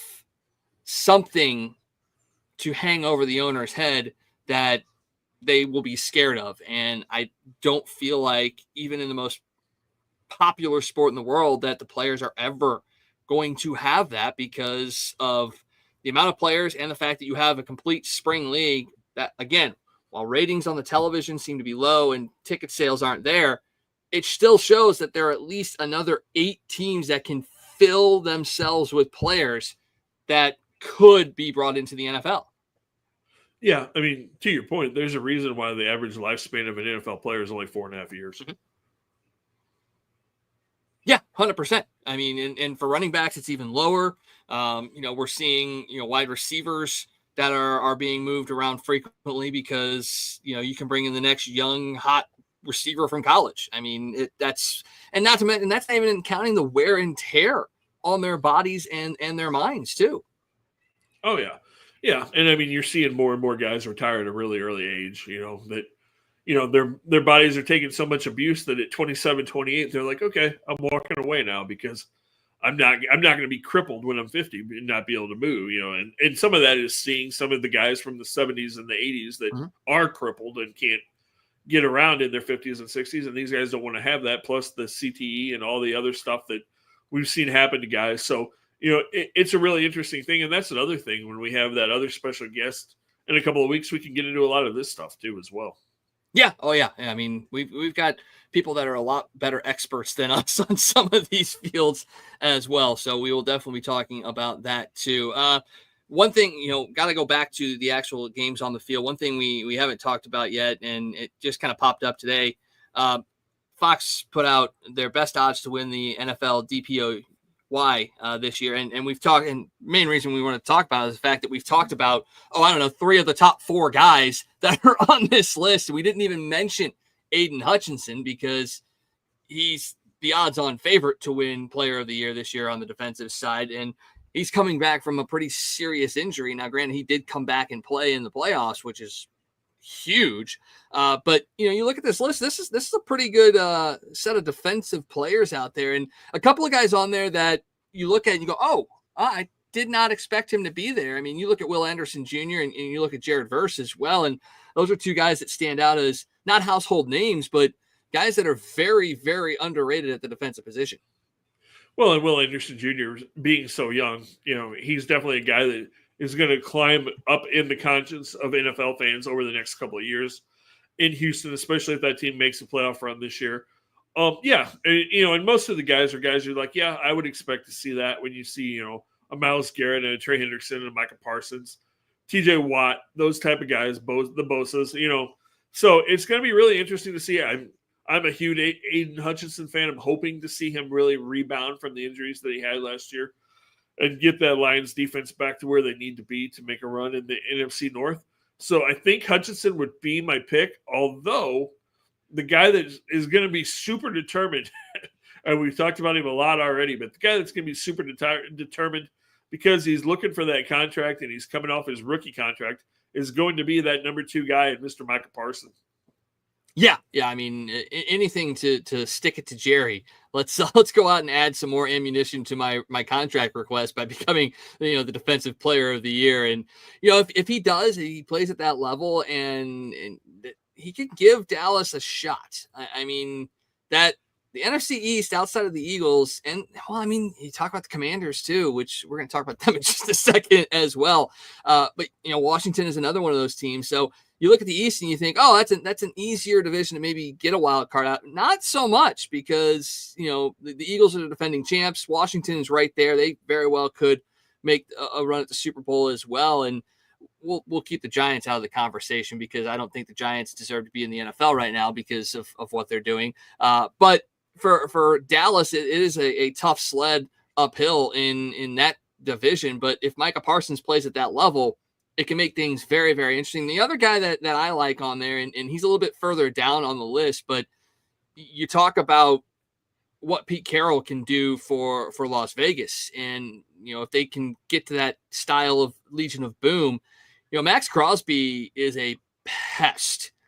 He's a guy that you do not want to line up against. And being in a defensive scheme that Pete Carroll sets up, he may not win Defensive Player of the Year, but if you get to the end of the season and re-rank these guys, if he's not top 3 in that system, I think some people would be shocked, because he could put up some big numbers. He absolutely could. Top 3 might be pushing it. I would say top 5 for sure. I think he definitely belongs there. Top 3 is going to be tough just because there are so many really good defensive players right now. But yeah, Max Crosby definitely a monster, and another guy who you hope that his team plays well, because he's a guy who goes out there and gives it everything he has every single week. And we saw it last year. He had opportunities to get traded and basically said, "No, I'm not going anywhere. I want to stay here in Vegas and help this franchise turn it back around." So you'd like to see Crosby have a solid season for sure. Yeah, so those are the odds for NFL Defensive Player of the Year. As more of those come out, we'll talk about those as well, because there's many conversations that can be had about potential awards going into this next season. We talked about the fact that we're going to talk about the Commanders here, and this is another one of those stories that you sit back and you go, we're still talking about this, huh? And again, we don't try to get political on this show, but when the president of the United States starts delving into sports, you have to talk about it. You have to have a conversation and talk about why this is being said. So we all know Washington's trying to build a new football stadium in the DC area for the Commanders. It's something that is long overdue, and with the excitement and the new ownership around that team, makes a lot of sense. Today, the president came out and basically decided to threaten the new stadium deal in Washington if Washington doesn't change their name back to the Redskins. And this also ties into the fact that he also wants the Indians to come back in Cleveland. A lot of things have changed since the decisions back in 2020 for both of those franchises to change their names. And you look at it and you understand why they changed the name. You also understand why people want the name to be changed back. I think I kind of know where you stand on it, because you stand on principle, and it's one of those things that it's a heritage, and a lot of people grew up with it. And in the instance of both the Redskins and the Indians, and to some extent when you talk about the Braves and the Blackhawks as well, there is some support from those native communities that the names do represent positivity in a sense, or a lot of people believe it's negative. You look at this statement, and is it one of those things that we should continue to talk about changing the names back? Because both of these franchises have moved on in full force to these new identities. And it's not like they've erased the past. They haven't erased the records that were set. They haven't erased images that have the Redskins or the Indians logos on them. Yes, they've retired Chief Wahoo, and they've moved away from the logo for the Redskins, but they've kept color schemes and things of that nature. So is this one of those conversations that we still need to continue to have? Because it's not like history has been erased, but they've rebranded in a sense. So that, I think that's really what it comes down for to me is are we looking at it as this is a change because of mindset, or is it a rebrand that people are just upset with? I think the biggest thing for me, I mean, it's been a few years now. I'm okay if we don't change back. The only reason I would say, yeah, I think we should is because of the fact that the Native American Coalition has sued, especially in the case of the Redskins, to get the Redskins back as their name. They claim that they never wanted it changed in the first place. So the fact that the Native American people say, that image on that Redskin helmet depicted an honored Indian chief, and they want that image, they want that recognition, they want that going forward. The fact that they're asking for it, that they're suing to get that back, I say, okay, if that's what they want, I think you should bring it back. Same thing with the Indians. If the Native American people are saying, hey, we feel like in a lot of ways we were misrepresented in taking that away from us because there were the culture in this country at that point in time, I'm not going to get into this too much, but most of the people that were complaining about it weren't Native Americans. They were white people that just wanted to complain and try to erase certain parts of history and feel guilty for something that Native American people in a lot of ways didn't necessarily feel that same way about. So if they want that brought back to embrace their heritage, to embrace that culture, to embrace all of those things in a positive way, then absolutely we should do that as far as I'm concerned. And I think a big part of it is not even so much that it was insensitive. Now, granted, I'm not Native American, so I can't speak to what is insensitive or not to a Native American. But I think it more comes down to the fact that it's about representing properly and having people from that organization or that culture a part of the branding and the execution of putting it out there. I think that's really what it comes down to. That, if you're, again, English people came over and took the land from the Native Americans. It's looked at as English people have come and taken the culture of Native Americans and using it to make money on a grand scale. But at the same time, if that group is saying we are okay with it, as long as they are helping in the representation and are generating revenue themselves from it, it should be no issue going back to it, because that's really what you're looking for. Is you're looking for permission. You're looking Right. for permission to use it. And if you're going about it the right way, if you're coming out there and using it in derogatory ways or really presenting it as something that is detrimental to that group or that culture, then yeah, you're not going to be wanting to bring that back and push that. But again, if you're connecting with that group and it's being viewed as something that is positive and keeping that heritage out there, I don't see why you can't go back to it as well. Now, threatening a stadium deal because you want a name to be changed, just because you want a name to be changed, and maybe you're trying to throw the news cycle off of something else. That's a whole different story. I mean, again, it's not the reason why we should be talking about this, but it's why we're talking about this, because a person in a position of power is bringing this up. And I don't think it's something that should be out there for everybody to be talking about right now. I think this is something that should be done internally with the organizations and the cultures and groups that are affected by it, and the people of that local community, because those are the three groups that are being represented by this potential, going back to the names or what have you. Those are the three groups that need to work it out. And if they want to go back to it, great, because you're going to get this. If you get the support of all three of those groups, no questions. That's what it is. But it should be those three groups that are making that decision. It shouldn't be something that's put on the entire country to be thinking about and debating, because it doesn't affect us in a sense. It affects those three groups, and let them make that decision. No, I agree. But as long as the Native American people in their representation are okay with it, and that's what they want, then I think it should be done. And it makes sense for the Redskins, especially since the Redskins or the Commanders are bringing back the Glory Days Redskins uniforms, yes, the Super Bowl Redskins uniforms this year. Everything is there. It would be different if they changed the color schemes, but it's just all right there. It's like, just put the Warrior Chief back on the helmet and let's go.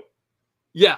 And the last thing on this one, I think the thing that really confused me the most about this and why President Trump came out with this is he's the commander-in-chief, okay? Commander-in-chief of the United States. His ego is what it is. Right. Why is he not okay with this being the Commanders? Because he can take and seize upon that and use that. Like, why does he want to change it back to the Redskins? Like, the team is named after it's the Commanders. You're the commander-in-chief. You can use this to your advantage. Yeah, I don't know. Why does he make a lot of the decisions he makes? Only Donald knows what is in Donald's head.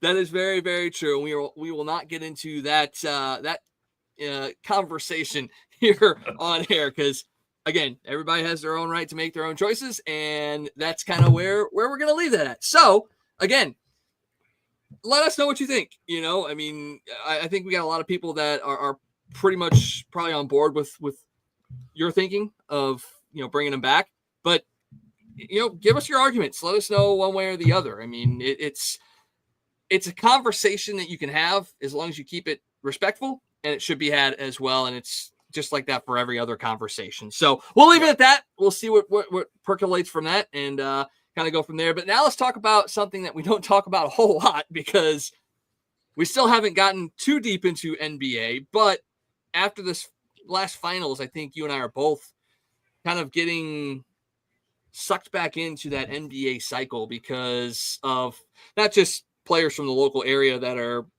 doing well, but just the way that the style of the game is changing yet again, and teams in non-traditional markets are starting to get back to popularity and being good and challenging and all that kind of stuff.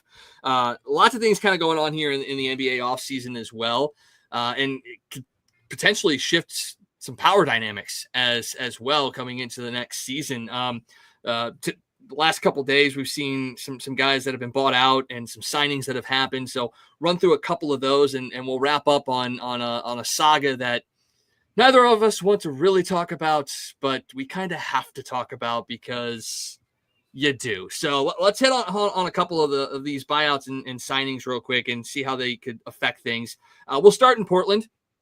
Damian Lillard going back to the Trailblazers. I think that's something that everybody wanted to see, and I think even Lillard wanted to have happen. He's recovering from his Achilles injury he suffered this year in the playoffs. So he's not going to play next year, but he did sign a 3-year deal to go back to Portland. It's not so much him going back to Portland that is the big news, but it's what he's trying to do for Portland in the next couple of years that could maybe give them a chance to go for a title. And a lot of that has to do with where he spent his season last year. So Milwaukee and Giannis, is it a long-term situation, or do we see a potential deal happening here that sends Giannis to the West Coast? It's going to be interesting. Apparently Dame is pushing for Giannis to come there. True Holiday also, who Giannis played with in Milwaukee, is in Portland now. So they're both kind of recruiting him. There's been rumors in the offseason, could Giannis get moved? Apparently Giannis has said that he doesn't want to move, that he wants to stay in Milwaukee, that he wants to win another championship there.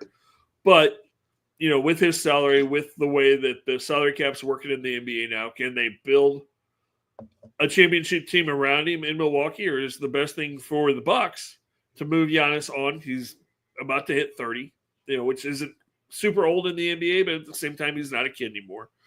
Do you move Giannis? Do you try to get a load of draft picks in return and try to rebuild that thing in Milwaukee and send him out to Portland and see if with Dame and with Holiday and with some of the young guys that they have out there in Portland now, could Giannis kind of become a power in Portland? And it's going to be Giannis's decision. The power is with him because it's pretty much come out that Milwaukee's not going to trade him unless Giannis literally comes out and says, hey, I want to go. So, if Giannis decides, yeah, I'd like to go play with Dame, I'd like to go play with Holiday, I'd like to, have a kind of a power team out there and see what we can do, then it'll happen. If Giannis decides, no, I want to stay in Milwaukee and play this thing out, then it won't. But it'll be interesting to talk about, and it'll be interesting to see if it'll happen. And like you said, it's kind of cool to see Dame go back because it was a shame when he left Portland because he was definitely the face of the Trailblazers when he left. And it's kind of cool to see him go back there and be full circle there. Yeah, and it'd be great to see Portland get a chance at a title as well. They're an organization that has been kind of the consummate professionals in the league. You've had some really good players that have gone through there, and nothing has ever really like totally clicked for them. And I think it would be really, really cool to see them make a finals and maybe win one as well. But, again, we saw this year, Indiana and Oklahoma City, the NBA probably would be thrilled with that West Coast team getting into the finals, when you got a couple of LA teams and all of that they would love to see in there as well. And dude, you gotta quit talking about 30-year-olds being old because it's making my confidence level go down and down. Sorry, man. Well, the pro sports world is totally different than the real world when it comes to age. Right, at our age, we're just hitting our prime when it comes to talking about sports. You don't get into the twilight of your career until you're like 60, 65. So, we're young pups in the sports talks world. Absolutely. It's just hilarious that we've hit, at every sport we're like, yeah, this guy's in his age 30. Everything's going downhill for him now. And then we sit back and we're like, you know what? We grew up watching some of their dads play, and now we're it is what it is. All right, back to the signings and stuff that have gone on in LA. We won't talk about the Showtime team yet. We'll talk about the Clippers here for a moment because they're a team that over the last handful of years has come out of the shadow of the LA Clippers of old, and you're starting to see them continuously bring in stars to help elevate them. Bradley Beal, St. Louis's own Bradley Beal, just signed with the Clippers after he was bought out by the Suns.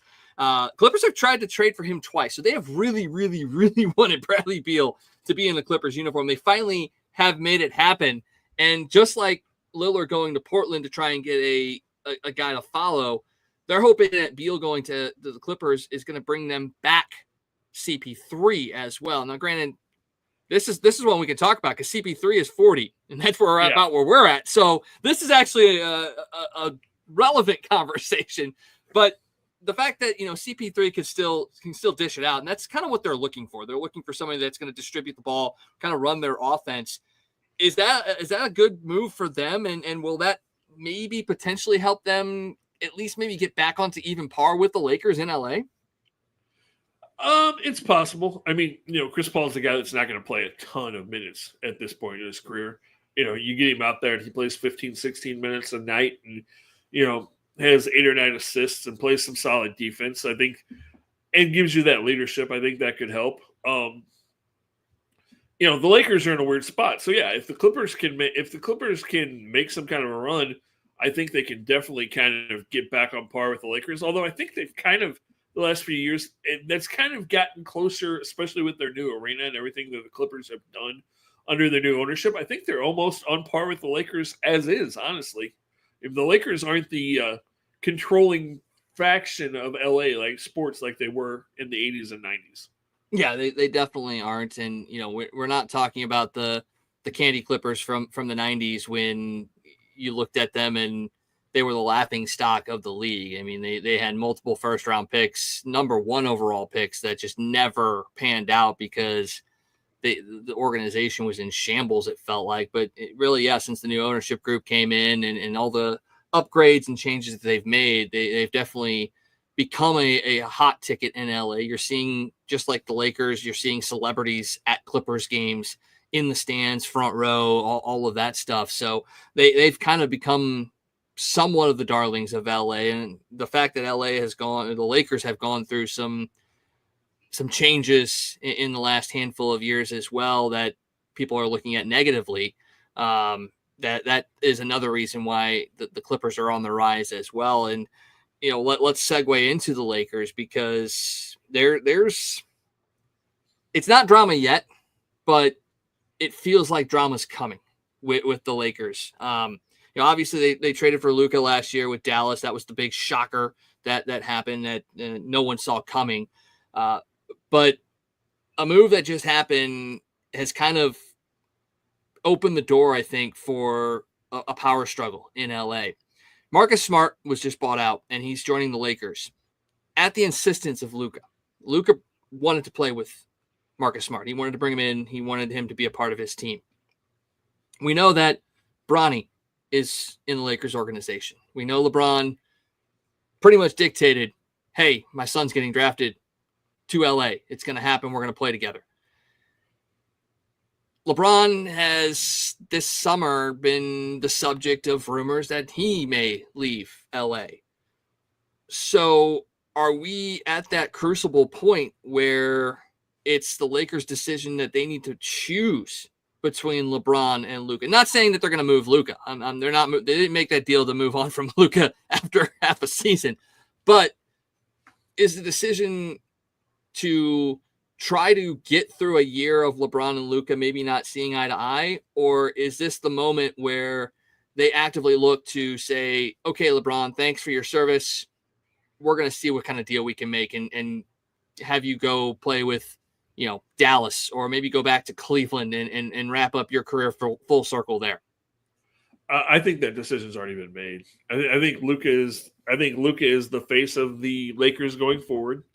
I think the new ownership has said Luka is the poster boy for the new look Lakers.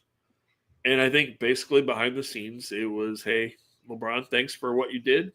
We appreciate it, but don't let the door hit you on the way out. And from reports from within the organization, Luka was in the know about the new ownership change, about everything, and LeBron was not informed that anything was going on ahead of time, that he's been kind of in the dark on pretty much everything that's going on in the Lakers, that they're running stuff through Luka and not LeBron. And I think that decision's already been made. I think LeBron is not a Laker when the season starts. I think it's probably either going to be Dallas or Cleveland, honestly. And that's an inauspicious potential end for the LeBron era in LA. And, obviously they got a championship out of it, but it with everything that's happened the last couple of years with LA, the fact that, the ownership has changed. Yes, Jeannie Buss is still there, but, the Buss family has kind of moved past the Lakers. You went from, Shaq and Kobe to not really sure, especially with LeBron. And now you've got Luka in, and if the photos I saw are any indication, Luka is primed and ready to go for a big season in the Lakers gold. So, I mean, it makes total sense. You're going to get younger with Luka versus LeBron. That's still saying, Anthony Davis is still there, and he's a guy He's not. Oh, no, he's not. What am I thinking? See, this is how little I look at the NBA. Is I don't even really know who's on the Lakers. That's how Luka got there. Anthony Davis. That's right. See, I got to watch more, and I will this year because I am interested now. I'm definitely back on board with the NBA. What's old is new. I mean, they're coming back to NBC, so that helps. You get the power ballad going into it, Yep. and all of that. So I'm excited to get back into it. Maybe I will know who's on the Lakers this year. We'll see. Well, and that's going to make, if LeBron goes to Dallas, that makes it even more interesting because Oh no! you're reuniting with Anthony Davis and Kyrie. So it's like, and you have Cooper Flag coming in. So how would that dynamic work with the number one pick of LeBron butting heads with those other? I mean, I'm not sure if you're Dallas, you want Cooper Flag and LeBron necessarily crossing paths. Mm-hmm. Especially with Flag being as young as he is and potentially being the face of your organization for the next 15 years. You're already going to have to deal with Kyrie and all of that nonsense. Do you really want LeBron and his ego and all of that drama thrown in there on top of it? Plus, Anthony Davis is going to be hurt every other week. And Kyrie, for that matter. Yeah, well, and this is the other question, too. I mean, you look at it and you go, is Kyrie the way he is because he came in to play with LeBron as a rookie? I mean, does his career take a different path if he's not in that realm? And if that's the case, if you look at it and you say yes, then if you're Dallas, that's a cautionary tale for you right there because you do have a rookie coming in to play in that realm if that's the case. So if that eliminates Dallas and Cleveland's the only realistical option, I mean, does LA just take whatever Cleveland would offer and they have no leverage? I don't know. It's so hard to say. I'm sure whoever does it will give up a decent amount. Yeah, it's really interesting. And yeah, the Kyrie thing, I mean, some of that I'm sure was dealing with LeBron, although I think Kyrie is just a weird dude. I mean, he still claims that the earth is flat. Kyrie has his own thoughts on a lot of things that nobody else thinks but Kyrie. So, I think he's his own dude, but I'm not sure. Again, I'm not sure that you want to bring in a kid who, especially a guy like Flag who is so young. He was the youngest number one pick ever. Do you want to bring him in and have him be the face of your franchise and really kind of let it run through him? Because if LeBron's there, that's not going to happen. It's going to be LeBron. Plus, like we said, there's going to be the Anthony Davis stuff. There's going to be the Kyrie stuff.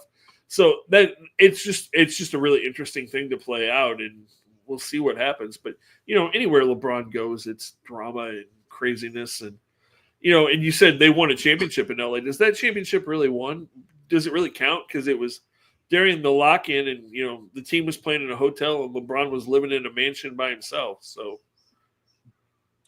Yeah, I mean, you can count it on paper as a title, but that's about it. I mean, we said the same thing about the Dodgers in 2020, but they legitimately won one last year. Yeah. So, at least they did their part and went out and went to a full season and did what they needed to do. So, that's going to be another interesting saga that we're going to be watching. And who knows, maybe by next week a deal has happened and the entire landscape of the NBA has changed once again. So that's why you need to come back and watch week in and week out, because things happen so quickly in these sports, especially in the offseason. I know we've talked your ears off for the last now almost 2 hours. So we're going to go ahead and wrap things up here so you can get on with the rest of your Sunday and get ready for your week ahead. But before we get out of here, let's talk a little bit about the week ahead. Obviously, the Cardinals are in Colorado, and then they come home to face a San Diego team that they are chasing in the wild card standings. So a pretty big week for the Cardinals. What are you expecting out of the next two series? You've got to go to Colorado and win 2 out of 3, if not sweep. You have to. I mean, if not, for all intents and purposes, I think your season's over if you do not do that in Colorado, honestly. And then you need to come home and have a good series against the Padres, which, I mean, the Cardinals have played better at home all year for the most part, and it's Mike Schilt, and there'll be some extra motivation there and all of those things. So, I think this Colorado series is just absolutely crucial for the remainder of the season and which way things go. So we'll see how the next 3 days go. Yeah, I'm right there with you. It's a must-win series. I'd even go as far as to say it's a must-sweep series. I mean, you've got to find a way to make up some ground and put something together as far as a winning streak is concerned. So we'll see if that's the case, especially going into a series that will be somewhat emotional just because of the Mike Schilt situation, and we'll see if the fans come out and pack the stands one way or the other, whether that's to support the Cardinals or try to give them a finger by rooting for Schilt and the Padres. I'm guessing the stands won't be packed because it's going to be like 100 degrees over the weekend. So It is. Oh, a big series, and the weather is going to play a factor. Welcome to the Midwest, everybody. St. Louis in July and August, you gotta love it. Yeah, if this team's playing well, the stands are packed regardless. But when you're a middling team, it's definitely going to affect things. So don't forget, next week we've got a special guest coming on the show. We're not going to tell you who it is. We're going to make you guess over the next couple of days. We'll reveal who it is by about midweek, so you can kind of prepare yourself. We may even ask to see if you guys have any questions that you want for this said mystery guest as well. So it would definitely be Cardinal related. So think of your Cardinals questions that you want to send along. So we will be posting over the next couple of days about that. So make sure you follow us there on the socials and, interact. Let us know what you think, who you think our guest is, and anything else that's on your mind, because, the reason we do this is A, we love to talk about sports and people will listen. And B, we want to hear your input. We want you to be able to hear the voice of the fans and try and get that out there as much as possible. So make sure you comment and make sure you follow us. Absolutely. Please do. All right. Well, that'll wrap things up. Coming up on 2 hours. Thank you guys so much for joining us. For Scott Tobin, I'm Michael Wagon Connect saying so long. We will see you next week right here on the Toasted Tavern.